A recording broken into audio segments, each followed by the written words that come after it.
ኢራን አንጀቷ ራሰ።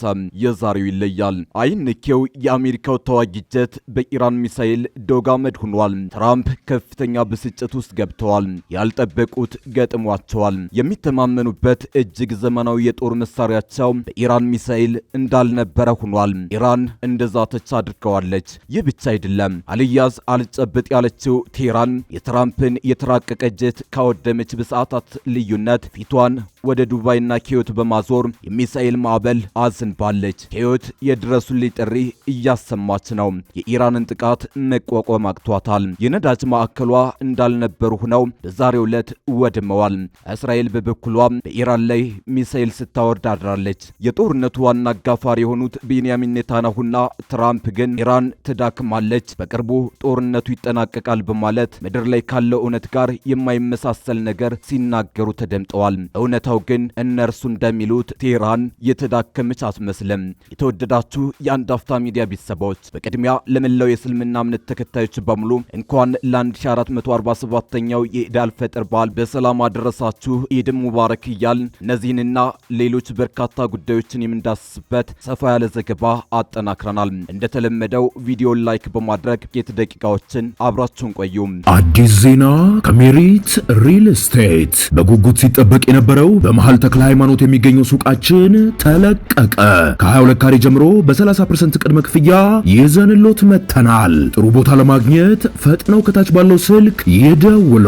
እንዲሁም ቤቶችን ለሚፈልጉ ደንበኞቻችን በመሃል ፒያሳ አራዳ ፓርክና በፍሬንድሺፕ ፓርክ መሃል ላይ ያስገነባነው በሚገኘው ሳይታችን ከ3.6 ሚሊዮን ብር ሙሉ ክፍያ ጀምሮና በ10% ቅድመ ክፍያ ቤቶችን ይዘንሎት መተናል።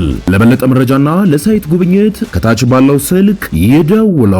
ለሶስተኛ ሳምንት በቀጠለው የዩናይትድ ስቴትስ እና የኢራን ጦርነት ዛሬ ሌሊት ከፍተኛ መነጋገሪያ የሆነ ክስተት ተመዝግቧል። በዓለም ላይ ካሉ እጅግ ዘመናዊና በራዳር የማይታዩ ተዋጊ ጀቶች አንዱ የሆነው አሜሪካው F-35 ላይ በኢራን የአየር መከላከያ ጥቃት መፈጸሙ ተረጋግጧል። እንደ ሲኤንኤንና ሮይተርስ ዘገባ ከሆነ የዩናይትድ ስቴትስ ማዕከላዊ እዝ ቃል አቀባይ ካፒቴን ቲም ሆክኒስ ጀቱ በኢራን ላይ የውጊያ ተልዕኮ እያከናወነ በነበረበት ወቅት ጥቃት እንደደረሰበትና በአቅራቢያው ወደሚገኝ ወታደራዊ ጣቢያ በአስቸኳይ ለማረፍ መገደዱን አስታውቀዋል። የኢራን አብዮታዊ ዘበኛ በሰጠው መግለጫ ጀቱን የመታው ራዳር የማይፈለግና በሙቀት አማካኝነት ኢላማን የሚለይ አዲስ የቴክኖሎጂ ሲስተም በመጠቀም እንደሆነ ገልጿል። ጥቃቱ የደረሰው በትናንትናው ዕለት መጋቢት 10 ቀን 2018 ዓ.ም ከሌሊቱ 8 ሰዓት ከ50 አካባቢ እንደሆነ ታውቋል። አሜሪካ ጀቱ በሰላም ማረፉንና ፓይለቱን በጥሩ ጤንነት ላይ እንደሚገኝ ብታረጋግጠም በጀቱ ላይ የደረሰውን የጉዳት መጠን ግን እስካሁን በዝርዝር አልገለጸችም። በሌላ በኩል የኢራን ወታደራዊ ባለስልጣናት አውሮፕላኑ በከፍተኛ ሁኔታ ተጎድቷል በማለት ድሉን እያከበሩ ይገኛሉ። ይህ ክስተት ጦርነቱ ከተጀመረበት ከየካቲት 21 ቀን ጀምሮ ለመጀመሪያ ጊዜ አንድ የአሜሪካ ሰው ሰራሽ ተዋጊ አውሮፕላን በኢራን ጥቃት ሲደርስበት የመጀመሪያው ያደርገዋል። ሁኔታው በክልሉ ያለውን ውጥረት ይበልጥ እንደሚያባብሰው ተሰግቷል። እስራኤል በበኩሏ በኢራን ዋነኛ የጋዝ ተቋም ላይ ከባድ ጥቃት ፈጽማለች። ኢራንም እንደዚሁ ለተፈጸመባት የአጸፋ ምላሽ በመስጠት በግዙፉ የቃጣር የጋዝ ማጣሪያ ተቋም ላይ ጥቃት ፈጽማለች። ዓለም አቀፉ የጋዝ ዋጋም በከፍተኛ ሁኔታ አሻቅቧል። እስራኤል በቴህራን የሚገኙ የነዳጅ ማከማቻዎችን መምታቷን አረጋግጣለች። ኢራን በበኩሏ በሰሜን እስራኤል ሃይፋ የሚገኙ የነዳጅ ማጣሪያዎችን እመታለሁ በማለት በዛተች በሰዓታት ውስጥ የአጸፋ እርምጃ ወስዳለች። በተጨማሪም ኢራን በኢራቅ መዲና ባግዳድ ውስጥ በሚገኘው የአሜሪካ ኤምባሲ ሄሊኮፕተር ማረፊያ ላይ የሚሳኤል ጥቃት መፈጸሟ ተነግሯል። ከዚህ ሌላ በኢርቢል አውሮፕላን ማረፊያና በሱሌማንያ በተለያዩ ቦታዎች በደረሱ የድሮን ጥቃቶች የጸጥታ አካላትን ጨምሮ ሰዎች መገደላቸውን ዘገባዎች አመላክታሉ። የኢራቅ ጠቅላይ ሚኒስትር ጥቃቱን የሽብር ተግባር ሲሉ ኮንነዋል። እስራኤል በሊባኖስና በኢራን ላይ ጥቃቶችን መፈጸሟን ስትቀጥል በአንጻሩ ኢራንም ያጸፋ እርምጃ መውሰዷን አጠናክራ ቀጥላለች። እስራኤል በቤይሩት ደቡባዊ የከተማ ክፍሎችና መሃል ከተማ በሚገኙ ሆቴሎች ላይ ያነጣጠረ ድንገተኛ ጥቃቶች በመፈጸም እጅግ ከባድ ጉዳት አድርሳለች። በራውሺ የከተማ ክፍል በሚገኝ ሆቴል ላይ በተፈጸመ ጥቃት 4 ሰዎች ሲሞቱ 10 ቆስለዋል። እስራኤል ከኢራን ጋር ከገባችው ጦርነት በኋላ በሊባኖስ ባደረሰቻቸው ጥቃቶች የሟቾች ቁጥር ወደ 300 ተጠግቷል። ኢራን አሁንም ጥቃቶቿን አጠናክራ ቀጥላለች። ከደቂቃዎች በፊት ደግሞ እጅግ ልዩ የተባለለትን ከባድ ጥቃት በባህረ ሰላጤው ሀገራት ላይ ፈጽማለች። የሚሳኤልና የድሮን ማዕበል አረብ ሀገራት ላይ እያዘነበች ነው። የተባበሩት አረብ ኤሚሬትስ፣ ኩዌት፣ ሳውዲ አረቢያና ባህሬን ባለፉት ጥቂት ሰዓታት ውስጥ የሚሳኤልና የድሮን ጥቃቶች እንደተፈጸመባቸው ተዘግቧል። የተባበሩት አረብ ኤሚሬትስ የመከላከያ ሚኒስቴር በአሁኑ ጊዜ ከኢራን የተተኮሱ ሚሳኤሎችንና ድሮኖችን የማክሸፍ ስራ እየሰራ መሆኑን ተናግሮ የሀገሪቱ ዜጎች የአየር መከላከያ ስርዓቶች ጥቃቶችን ሲያከሽፉ የሚፈጠሩ ፍንዳታዎችን ሊሰሙ እንደሚችሉ ተናግረዋል። ኩዌት በአየር መከላከያ ስርዓቷ ምክንያት ስለሚፈጠሩ ፍንዳታዎች ማስጠንቀቂያ ሰጥታለች። እናም ዜጎች ከባለስልጣናት የተሰጡ የደህንነት መመሪያዎችን እንዲከተሉ ጠይቃለች። የሳውዲ አረቢያ የመከላከያ ሚኒስቴር በሀገሪቱ ምስራቃዊ አካባቢ 5 ተጨማሪ ድሮኖች መክሸፋቸውንና ጥቃት መፈጸማቸውን አስታውቋል። የባህሬን የውስጥ ጉዳይ ሚኒስቴር የአደጋ ጊዜ ደውል ከተሰማ ነዋሪዎች በአቅራቢያቸው ወደሚገኝ ደህንነቱ የተጠበቀ ቦታ እንዲሄዱ ጠይቋል። ሚሳኤሎቹ ከኢራን የተተኮሱ መሆናቸውንና ስብርባሪው ያደረሰው ፍንዳታ በአንድ መጋዘን ላይ እሳት እንዳስከተለ ጨምሮ አስታውቋል። በባህረ ሰላጤው የሚካሄደው ጦርነት 3ኛ ሳምንት ሊደፍን በተቃረበበት ጊዜ ተፋላሚዎቹ ወገኖች የነዳጅ ምርት ማዕከላትን ኢላማ እያደረጉ ነው። ጦርነቱ ሲጀመር በሆርሙዝ ወሽመጥ የሚተላለፉ ነዳጅ ጫኝ መርከቦች አደጋ ላይ ይወድቃሉ የሚል ስጋት የነበራቸው ሲሆን በዚህም ሳቢያ በሺዎች የሚቆጠሩ መርከቦች ወደ አካባቢው ለመንቀሳቀስ ሳይችሉ ቀርተዋል። የዓለም 20 በመቶ የነዳጅ ምርት በሚተላለፍበት የሆርሙዝ ወሽመጥ ላይ በተፈጠረው መስተጓጉል የነዳጅ ዋጋ ከፍተኛ ጭማሪ እያሳየ ነው። አሁን ደግሞ ከፍተኛ ነዳጅ በሚመረትባቸው የፋርስ ባህረ ሰላጤ ሀገራት የነዳጅ ማምረቻዎች ላይ አሜሪካ፣ እስራኤልና ኢራን ጥቃት መፈጸም በመጀመራቸው ዓለምን ስጋት ላይ ጥለዋል። ሰሞንኛው የመካከለኛው ምስራቅ ጦርነት ከወታደራዊ ኢላማዎች ይልቅ በነዳጅ ማጣሪያዎችና ፋብሪካዎች ላይ ያነጣጠረ ሆኗል። በተለይ ከትናንት ጠዋት ጀምሮ የሚፈጸሙ ጥቃቶች ሙሉ ለሙሉ በሚባል ደረጃ ነዳጅ ማጣሪያና የኢንዱስትሪ ተቋማት ላይ ሆኗል። ትናንት የኢራን ግዙፍ የተፈጥሮ ጋዝ ማጣሪያ በእስራኤል ከተመታ በኋላ የኳታር የነዳጅ ማጣሪያ በኢራን ተመቷል። ትናንት ምሽት ደግሞ በእስራኤል ሃይፋ ግዛት የሚገኘው ግዙፉ የነዳጅ ማጣሪያ በኢራን ሚሳኤል ተመቷል።